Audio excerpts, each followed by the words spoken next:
Bir haftanın süresinde cümle GRT kompanyanın zahmetçileri pay aldılar. Trening tangısını geçirdiler. Jurnalistlere dini TRT kanalın uzmanları. Öğrenmenin süresinde kabul edildi meraklı hem faydalı bilgiler değil sadece teoriya uğrunda ama praktikada da denediler onları kullanma. Başardığının treningi hepsi kabul ettiler. Türkiye kolegalarından diplomları hem bağışları. Cümle GRT kompanyanın genel başı vurguladan ileri doğru olacak daha sıkı bağlantılar iki kompanyasının aralarında.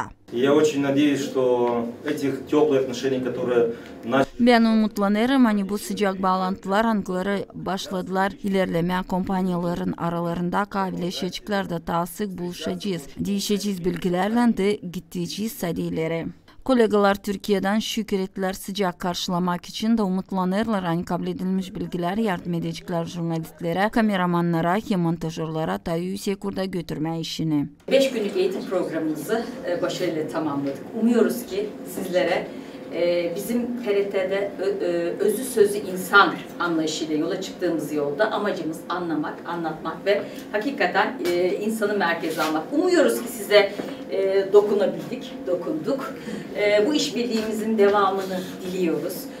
Bu 5 günlük eğitim programında çok kıymetli, çok değerli tecrübeli arkadaşlarımızla burada olmaktan büyük gurur duydum. İlk kez geldim buraya ve herkesi çok sevdim. Herkes çok güler yüzlü. İyi ki varsınız, iyi ki TRT ve GRT var. İnşallah hep yıllar boyunca devam edecek bu işbirliğimiz. Görüşmek üzere. Cümle Gagauziya Radyo Televizyon kompanyanın zahmetçileri şükür ettiler kolegaları Türkiye'den verilmiş kolaylık için öğrenmeye yeni bilgileri. Çok teşekkürler size kolegalar hani geldiniz bize Gagauziya, bize GRT'ye. Çok bilgi sizden kabul ettik. 5 gün geçti pek hızlı. Evet, siz gideceksiniz ama bilgiler kalırlar bizimle.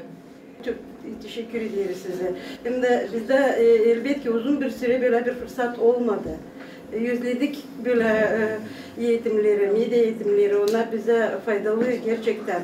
Sizin o tecrübeniz bizimle kalacak. Bunun için size çok teşekkür ederiz. Çok yılların süresinde TRT hem GRT aralarında vardı sıkı bağlantılar. Gagauziya Radyo Televizyon jurnalistleri giderdiler stajировкaya bu kompanyaya. Sıradaki gelmek verecek impuls kavi bağlantılara. Zinede Kanser, Vlad Tabachuk, Alexey Gerçuk, GRT haberler.